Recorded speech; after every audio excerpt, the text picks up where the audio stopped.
نستغفره ونعوذ بالله من شرور أنفسنا من يهد الله فلا مضل له ومن يضلله فلا هادي له ونشهد أن لا إله إلا الله وحده لا شريك له ونشهد أن محمدًا عبده ورسوله أما بعد فأعوذ بالله من الشيطان الرجيم بسم الله الرحمن الرحيم يا أيها الذين آمنوا صلوا عليه وسلموا تسليما اللهم صل على سيدنا ونبينا وحبيبنا مولانا محمد صلى الله عليه وعلى آله وأصحابه وبارك وسلم সবাই দুরূদ শরীফ اللهم صل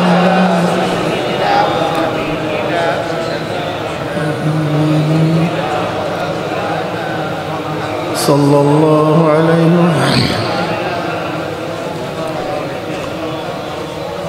اللهم صل على سيدنا وحبيبنا مولانا محمد صلى الله عليه وعلى آله وأصحابه وبارك وسلم أعوذ بالله من الشيطان الرجيم بسم الله الرحمن الرحيم وما أرسلناك إلا رحمة للعالمين صدق الله مولانا العظيم وصدق رسول النبي الكريم الله فكر بندا جناب محمد رسول الله صلى الله عليه وسلم উম্মতগণ আল্লাহ পাক রব্বুল আলামিন আপনাকে আমাকে ফিতনা ফাসাদের জমানায় যখন তাম দুনিয়ার থেকে ইসলাম মুসলমানদেরকে মিটিয়ে দেওয়ার ষড়যন্ত্র চলতেছে ফিলিস্তিন থেকে ভারত থেকে মুসলমানদেরকে কীভাবে উৎখাত করা যায় সেটা ষড়যন্ত্রই না, কাজও শুরু হয়ে গেছে। আপনারা জানেন এই পর্যন্ত প্রায় ৫৪,০০০ ফিলিস্তিনের মধ্যে মুসলমান শহীদ হয়েছে। ৫৪,০০০ মুসলমানদেরকে শহীদ করা হয়েছে এই ইদানিংকাল যুদ্ধে। এর মধ্যে হাজারো শিশু, বাচ্চা, দুগ্ধপায়ী সন্তান, মহিলা, বৃদ্ধ, বৃদ্ধা, নিরীহ মানুষগুলিকে হত্যা করা হয়েছে। আজকেও কাশ্মীরে সন্ত্রাসী হামলাকে কেন্দ্র করে ভারতের মধ্যে মুসলমানদের নির্যাতন শুরু হয়ে গেছে, মারাত্মক নির্যাতন।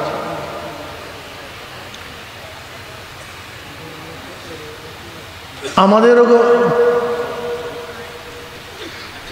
নীতি আদর্শকে ধ্বংস করে আমাদের উৎখাত করা ষড়যন্ত্র চলতেছে। মুসলমান রাখবেই না। মুসলমান মুসলমানকে পছন্দ করে না, বরং নামধারী মুসলমান ইসলামের সবচেয়ে বড় দুশ্মন হয়ে গেছে।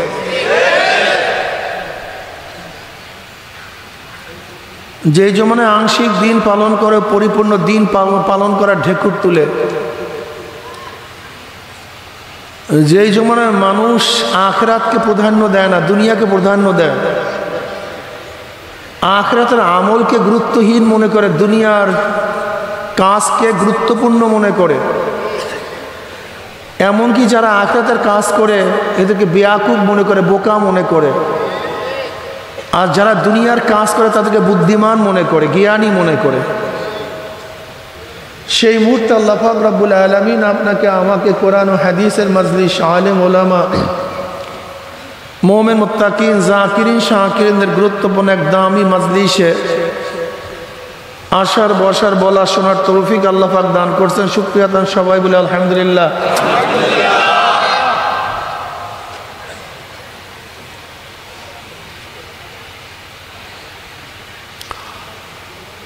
এই মাজলিস অনেক গুরুত্বপূর্ণ, অনেক দামি। আমাদের শায়খ মুর্শিদ নব্বরাল্লাহু মারকাদাহুমরা বলতেন, বাবা কোনো ব্যক্তি হক্কানি উলামায়ে কেরামের বয়ান শোনার জন্য যদি বাড়ি থেকে রওনা করে বয়ান শেষে আখিরি মোনাজাত দিয়ে বাড়িতে চলে যায়, তার আমল নামায় 50 লক্ষ নেকের কম লিখাই হতে পারে না। বাড়ির থেকে রওনা করছেন, যতগুলি কদম বাড়াইছেন প্রত্যেকটা কদমের মধ্যে সওয়াব। এখান থেকে বাড়ি পর্যন্ত যাবেন, যতগুলি কদম বাড়াবেন প্রত্যেকটা কদমের মধ্যে সওয়াব। নবী আলাইহিস সালাতু ওয়াস সালাম ফরমান, মান সালাকা তরিকান ইয়ালতামিসু ফিহি ইলমান সাহহালাল্লাহু লাহু বিহি তরিকান ইলাল জান্নাহ। এখানে ইলম অর্জন করার জন্য আসছেন, ইলম শিক্ষার জন্য আসছেন, দ্বীন শিক্ষার জন্য আসছেন। যারা দ্বীন শিক্ষার জন্য রাস্তা অতিক্রম করবে, পথ চলবে, আল্লাহ পাক রব্বুল আলামিন জান্নাতের পথ তাদের জন্য সহজ করে দিবেন। সরদার দো আলম আলাইহিস সালাতু ওয়াস সালাম পড়বেন না সাল্লাল্লাহু আলাইহি ওয়াসাল্লাম। এই বয়ান একবার করব, যতবার নবী আলাইহিস সালাতু ওয়াস নাম শুনবেন সাথে সাথে সাল্লাল্লাহু আলাইহি ওয়াসাল্লাম, এই ভুল আর করবেন না। আপনি নবী আলাইহিস সালাতু ওয়াস পড়েন নাই, কিন্তু দুরূদ পড়বেন একবার, আল্লাহ পাক রহমত নাযিল করবে 10 বার। সবচেয়ে ওই ব্যক্তি সবচেয়ে বড় বখিল, কাঞ্জুস, কিপটা, ওই ব্যক্তি সবচেয়ে বড় কাঞ্জুস যে নবী আলাইহিস সালাতু ওয়াস সালামের উপরে দুরূদ পড়ে না। তার চেয়ে বড় কিপটা আর কেউ হতে পারে না। জনাব মুহাম্মদ রাসূলুল্লাহ সাল্লাল্লাহু আলাইহি ওয়াসাল্লাম দুনিয়াতে আসছেন কেন? আসার কারণটা কি? বিমান আবিষ্কার করার জন্য আসেন নাই, ড্রোন বানাবার জন্য আসেন নাই, কম্পিউটার আবিষ্কার করার জন্য আসেন নাই, খনির থেকে তেল উঠাবার জন্য আসেন নাই, দ্রুতগামী রেল বানাবার জন্য আসেন নাই, মঙ্গল গ্রহে মানুষ বসবাস করার জন্য আসেন নাই। নবীগণ, শুধু আমার নবী না, নবীগণ দুনিয়াতে আসছেন কেন, এটা মাথার মধ্যে রাখতে হবে। যদি এটা মাথার মধ্যে রাখতে পারেন, হাজারো প্রশ্নের জবাব পাবেন। নবী রসুলগণ দুনিয়াতে দুনিয়ার উন্নতির জন্য আসেন নাই। নবী রসুলগণ দুনিয়াতে আসছেন মানুষকে, অমানুষদেরকে মানুষ বানাবার জন্য। কিসের জন্য আসছেন ভাই? আবারও সবাই বলেন, মানুষ রূপী অমানুষদেরকে মানুষ বানাবার জন্য। মানুষের সুরাতি মানুষ হয় না, মানুষের রূপী মানুষ হয় না, মানুষ ভিন্ন জিনিস। খুব ভালো মতো বুঝবেন আল্লাহ পাকের নিজামটা কি, আল্লাহ পাকের বিধান কি, নিয়ম কি, আল্লাহ পাকের ডিজাইন কি। কি করবেন বলেন? কিচ্ছু করার নেই। আল্লাহ পাক সূচনাতেই ডিজাইন করছেন এইভাবে, আদম গ্রুপ শয়তান গ্রুপ। কি গ্রুপ? কেন আল্লাহ পাক শুধু আদমকে সৃষ্টি করতে পারতেন না, শয়তানকে করলেন কেন? কি করবো বলেন? আল্লাহর ডিজাইন, এটা আল্লাহ পাকের পদ্ধতি। আল্লাহ পাক পারতেন না তা না, কিন্তু করেন নাই। প্রথমেই আদম, কথা বলেন না, করেন নাকি? আমার সাথে জবাব দেন না, কেন? এটা ক্লাস তো, সাথে সাথে জবাব দিবেন। জবাব দিলে আপনার জেহেন আমার দিকে থাকবে, আর জবাব না দিলে জেহেন অন্যদিকে চলে যাবে। আপনার বয়ান বুঝবেন না। আদম গ্রুপ একসাথে বলেন নাই, কিন্তু আদম গ্রুপ, এই দুইটা গ্রুপ থাকবে। এবার দেখেন উভয় উভয় শত্রু, উভয় উভয় আজিব। ইন্নাশ শায়তানা আদুগুম ফাত্তাখিযু আদুওয়া। এই প্রথম থেকে শত্রুতা শুরু হয়ে গেছে। একটা প্রথম থেকে শত্রুতা চলবে। আদম গ্রুপ, আদমের গ্রুপও লোক থাকবে, শয়তানের গ্রুপও লোক থাকবে। থাকবে না তা না? হ্যাঁ, আপনাদের টাঙ্গাইলে জেলখানা আছে কি নাই? জেলখানা কোনো লোক নাই। আপনি থাকেন না কেন? আপনি যান না কেন? জেলখানা আছে, জেলখানা লোকও থাকবে, কিন্তু আমি যাইতে চাই না। হসপিটাল আছে কি নাই? আপনি এখানে কেন? আপনি হসপিটাল থাকেন না কেন? ভর্তি হন না কেন? হসপিটাল আছে, রুগীও থাকবে, কিন্তু আমি সুস্থ থাকতে চাই, আমি রুগী হইতে চাই না। ঠিক না? জান্নাতও আছে, জাহান্নামও আছে। জান্নাতেও লোক থাকবে, জাহান্নামেও, কিন্তু আমি যাইতে চাই না। জাহান্নামে আমি যাবে না তা না, আমি শিক্ষিত আছে, মূর্খও আছে, কিন্তু আমি মূর্খ থাকতে চাই না।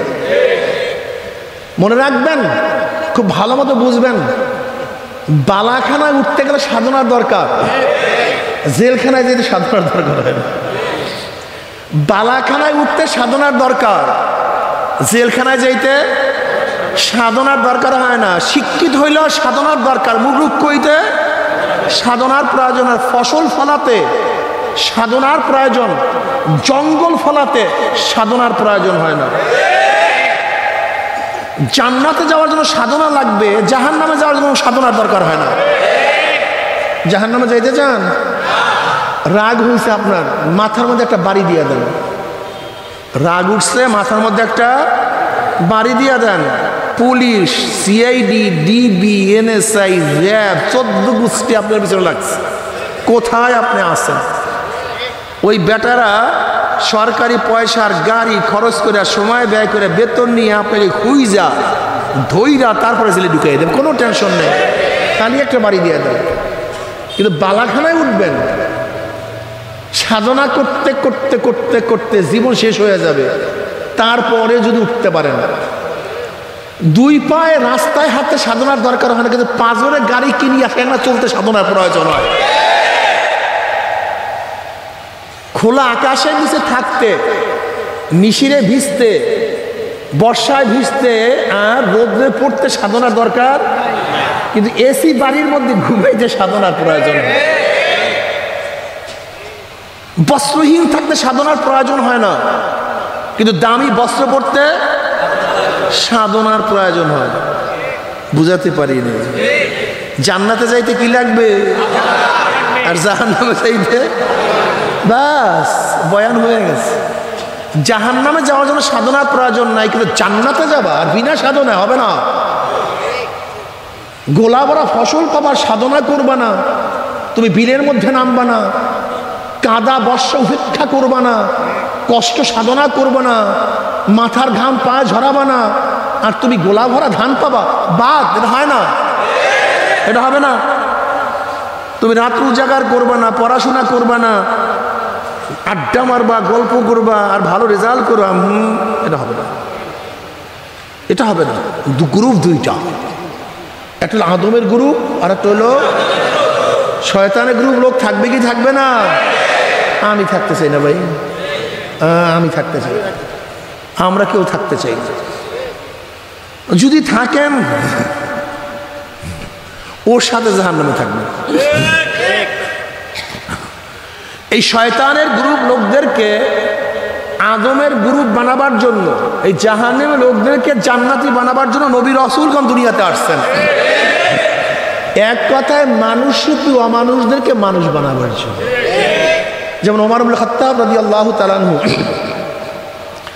ঈমান আনার আগে যে সূরা ছিল, ঈমান আনার পরে সূরা পরিবর্তন হয়েছে না?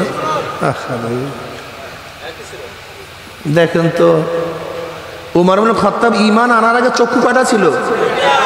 ঈমান আনার পরে কান কয়টা ছিল? ঈমান আনার পরে হাত কয়টা ছিল? ঈমান আনার পরে রং যেইভাবে ছিল, ঈমানের পরেও অবয়বের কোনো পার্থক্য হয়নি। অবয়ব এক, অবয়বের মধ্যে কোনো পার্থক্য নেই। ওই ওমারই তো। ওমার কি ছিল ঈমান আনার আগে? মানুষ রূপেই তো ছিল। কিন্তু আপনারা জানেন সবচেয়ে নিকৃষ্ট কোন ব্যক্তি? যে ব্যক্তি কোনো নবীকে হত্যা করে, তার চেয়ে নিকৃষ্ট কেউ নেই। তো ওমর ইবনে খাত্তাব রাদিয়াল্লাহু তাআলা সর্বশ্রেষ্ঠ ব্যক্তিত্ব জনাবে মুহাম্মদ রাসূলুল্লাহ সাল্লাল্লাহু আলাইহি ওয়াসাল্লাম হত্যা করার জন্য রওনা করছে। তার চেয়ে খারাপ কেউ ছিল? থাকতে পারে?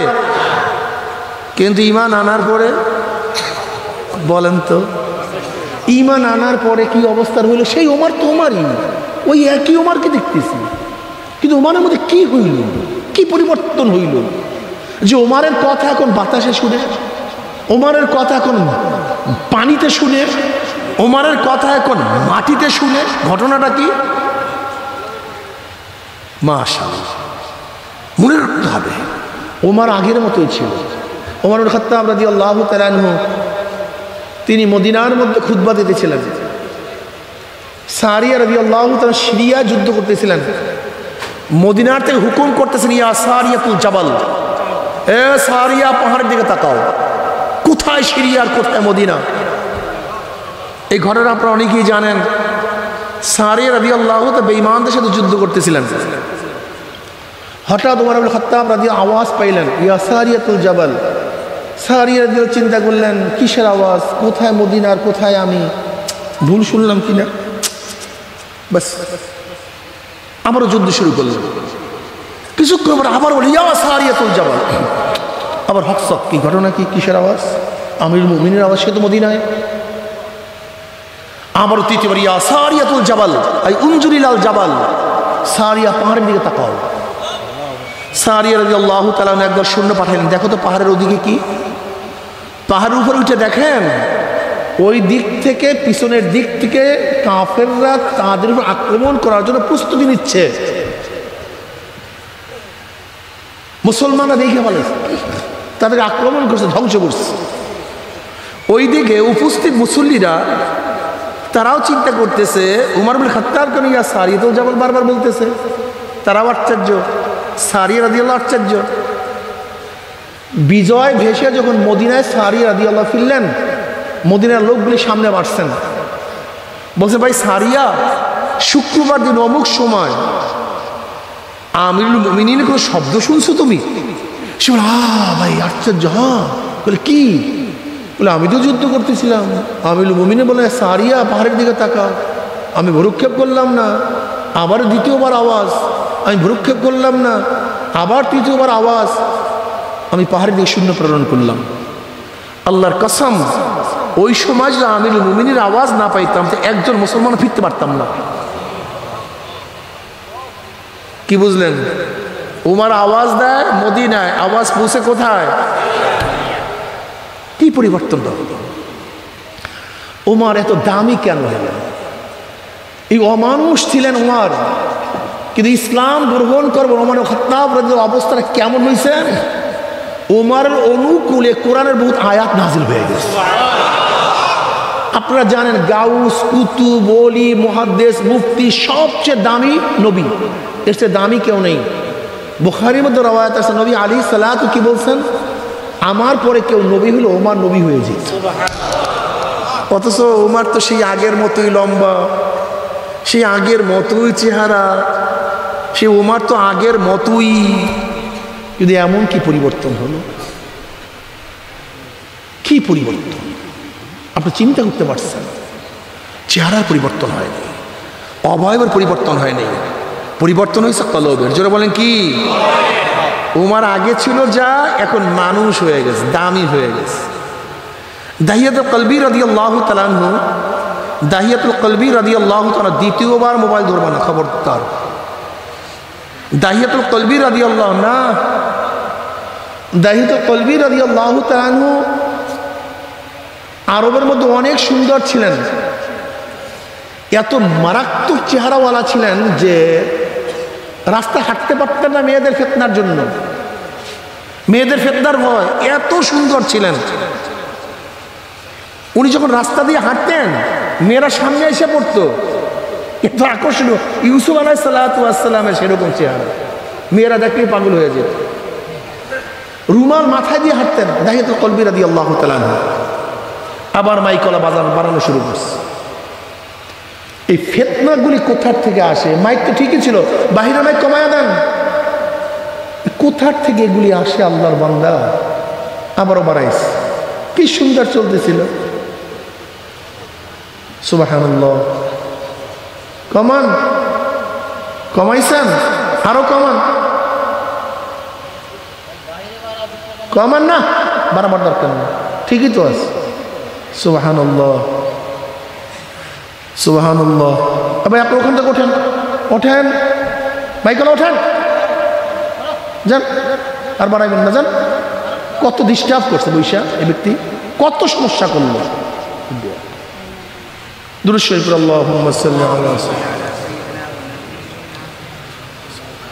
দাহিয়াতুল কলবি রাদিয়াল্লাহু তাআলা আনহু এত সুন্দর ছিলেন, কিন্তু মানুষটা কি ছিলেন জানেন? এই যে এইমাত্র যা রূপের বর্ণনা করলাম, সেই লোকটা কি করতো জানেন? নিজের হাতে একটা নয় দুইটা, নিজের ঔরাক জাত, নিজের জন্মদাতা 70টা মেয়েকে জাতা কবর দিস এই ব্যক্তি। 70 জন বাচ্চাকে কবর দিছে ডাইরেক্ট। চেহারা তো সুন্দর, জীবিত, তাও চেহারা তো সুন্দর, আকর্ষণীয়। মানুষ বলবেন না অমানুষ বলবেন? কিন্তু এই দাহিয়াতুল কলবি রাদিয়াল্লাহু তাআলা আনহু ইসলাম গ্রহণ করার পর আল্লাহ পাক এত দামি বানায় দিছে যে জিবরাইল আলাইহিস সালাতু ওয়াস অধিকাংশ সময় এই দাহিয়াতুল কলবির সূরাত দুনিয়াতে আসতেন। বুঝেন? হ্যাঁ, বেলাল হাফসি গোলাম, নিজেও গোলাম, বাবাও গোলাম, 1 শতক জমির মালিক ছিলেন না, 1 টাকার মালিক না, কালো, সম্মান ইজ্জাত বলতে কিচ্ছু ছিল না। ইসলাম গ্রহণ করার আগে বেলালের কোনো দাম ছিল না, কিন্তু ঈমান আনার পরে বেলালের দাম কেমন, ইজ্জাত কেমন। বেলালে হাফসে হাটে জমিনের মধ্যে পায়ের আওয়াজ, আরশের মধ্যে হাটে জমিনের মধ্যে পায়ের আওয়াজ। নবী আলাইহিস সালাতু মেরাজের রজনীতে জুতার শব্দ পান, জিবরিলকে বললেন ভাই জিব্রেল কার পায়ের আওয়াজ, হাটে কে? বলে বেলালে হাফসি। বেলালে হাফসি হাটে জমিনের মধ্যে পায়ের আওয়াজ, অথচ সেই কালো, সেই বেলাল, চেহারার কোনো পরিবর্তন হয়নি, অবয়বের কোনো পরিবর্তন হয়নি, বেলালের কোনো দাম ছিল না। কিন্তু এই মানুষদেরকে নবী আলাইহিস সালাতু ওয়াস সাহবাতে এত দামি বানায়া ফেলাইছে যে বেলাল আজান দেয় জমিনের মধ্যে, আজানের আওয়াজ 7 তবক আসমান ভেদ করে চলে যায় আরশের মধ্যে। কিয়ামতের ময়দানে সমস্ত মানুষ উঠবে পায়ে হাঁটিয়া, আর বেলাল হাফসি তার মর্যাদার কারণে কিয়ামতের ময়দানে উঠে পেটে চলে যায়। কি বুঝলেন? টাকার নাম মানুষ না। যদি টাকার নাম মানুষ হয়, কারুন্যা, ও কারুন্যা শুধু গোডাউনের চাবি বহন করার জন্য 40টা উট লাগতো। টাকার তো অভাব ছিল না, টাকার কোনো অভাব ছিল না। সাদ্দাত তো স্বর্ণ দিয়া জান্নাত বানায়, সম্পত্তির অভাব ছিল। যদি ক্ষমতার নামই মানুষ হইতো তো ফেরাউন তো 750 বছর ক্ষমতা চালাইছে, বিশাল রাজত্ব ছিল, ক্ষমতার কোনো অভাব নেই। আমাদের দেশে শেখ হাসিনা মারছে মাত্র কয়েকশো, ঠিক না? ইতি ক্ষমতা শেষ। আর ফেরাউন 70,000 বনি ইসরায়েলকে বাচ্চা শিশুকে হত্যা করছে। কেউ প্রতিবাদ করছে, ইতিহাসে পাওয়া যায় না কেউ প্রতিবাদ করছে। এত ক্ষমতাশীল, বুঝাতে পারি। হ্যাঁ, ক্ষমতার পাগল হয়েছেন, টাকার পাগল হয়েছেন, জ্ঞানীর পাগল হয়েছেন। আপনারা জানেন আবু জাহালকে আরবের মধ্যে আবুল হাকাম, জ্ঞানীর বাপ, জমনের জ্ঞানী ছিল, কিন্তু মানুষ ছিল না। অথচ রাবেয়া বসরি রহমতুল্লাহ আলাইহা, যার বয়ান এখন আমরা এখানে বসে করতেছি, সে চলে গেছে কত আগে। সে তাবিনদের যুগের লোক, হাসান বসরি রহমতুল্লাহের জমানার লোক, কত আগে চলে গেছে। অথচ জানেন রাবেয়া বসরি কি ছিল? একজন লিউন্ডি, একজন বাদী, চেহারাও ভালো ছিল না, কিন্তু এত মাকাম। হাসান বসরি রহমতুল্লাহ আলাই, রাবেয়া বসরি যে মাজলিসে না থাকতেন পর্দা সহকারে, বয়ান করতে পারতেন না। মারিফতের এত উঁচা দরজা চলে গেছে। ভাইও ও মুসলমান, ও মোমেন রায়, যুবকরা, সারাদিন গরু ছাগলের মতো টেনশনে আছি, কি খাবো, কিভাবে বাঁচবো। 24টা ঘন্টা একটা গরু গোয়াল ঘর থেকে নামার পরে গোয়াল ঘরে ঢোকার আগ পর্যন্ত টেনশন কি? খাওয়া বাঁচা, খাওয়া, কথা কয় না, বলেন তো। পরের দিন পরের দিন পরের দিন বেচারা এই করতে করতে মারাই গেছে, জবাই হয়ে গেছে। ঠিক আমাদের হাজারো মানুষ এখানে আসি, ঘুম থেকে ওঠার পরে দোকান, চাকরি, নৌকারি, ব্যবসা বাণিজ্য, রিক্সা, ঠেলা, বাস এরকম করতে করতে বয়স 30, কারোর বয়স 40, কারোর 60, কেউ কবরে কিনারে ওই একই গরুর মতো। দ্বিতীয় কোনো টেনশন নাই, শুধু খাওয়া বাঁচা, খাওয়া বাঁচা, বিয়া কর। তুমি আর কি খাবা? তোমার চেয়ে তো একটা বাঘ অনেক বেশি খায়। একটা বাঘ প্রতিদিন 40 কেজি গোশ খাইতে পারে, 40 কেজি। আপনি জানেন একটা তিমি মাছ, আপনি আমার দিকে তাকান, আমার দিকে একটা তিমি মাছ এক এক থাবায় কয়েক টন মাছ খেয়ে ফেলে, কয়েক টন। তুমি আমি কি তাজা ফল খাই, পাখিরা প্রতিদিন তাজা ফল খায়। কি কথা বলেন না কেন? শীতকালগুলি তাজা মুরগি খায়। খাওয়াই যদি ভালো হয় তা আমাদের যে পশুরা সবচেয়ে বেশি ভালো খায়, তাজা তাজা সব খায়। খাওয়ার নাম মানুষ না, হায়াতের নাম মানুষ না। তোমার চেয়ে আমার চেয়ে সাপ অনেক বেশি হায়াত পায়, 350 বছর হায়াত পায়। একটা গুই সাপ 700 বছর হায়াত পায়, একটা কাঁচসিমে 1000 বছর হায়াত পায়। একটা তিমি মাছ আমাদের চেয়ে তোমাদের চেয়ে কয়েকশো, কয়েক হাজার মানুষের ওজন হয়, কয়েকশো টন ওজন হয়।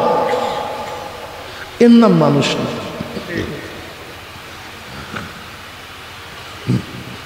সৌন্দর্যের নাম মানুষ না, স্বাস্থ্যের নাম মানুষ না।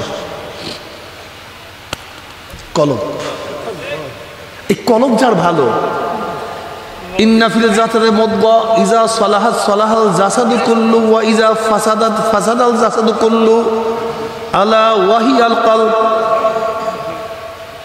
প্রত্যেকটা মানুষের সিনার মধ্যে একটা গোশতের টুকরা আছে। বুখারীর মধ্যে রওয়ায়াত আছে, নবী আলাইহিস সালাতু ওয়াস সালাম ফরমান, এই গোশতের টুকরাটা যখন ভালো হয়ে যায় গোটা মানুষটাই ভালো হয়ে যায়।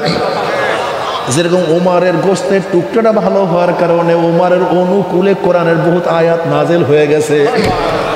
নবী আলাইহিস সালাতু ওয়াস সালাম বুখারীর মধ্যে বললেন, বুখারীর মধ্যে হাদিস আসছে, ওমর বোঝেও ঠিক বলেও ঠিক। ওমর বোঝেও ঠিক, কাজ হয়ে গেছে, কাজ হয়ে গেল। এই গোশতের টুকরাটা ঠিক হওয়ার কারণে তুমি কি বুঝতে পারতে আসো? এরকম হাজারো মানুষ আছে যারা এই গোশতের টুকরা ভালো হওয়ার কারণে গোটা দুনিয়াটা তাদের কাছে দেখে, গোটা দুনিয়া কাছে দেখে, গোটা দুনিয়া সব কিছু তাদের কিছু উন্মোচন হয়ে যায়, সব কিছু তারা দেখতে পারে।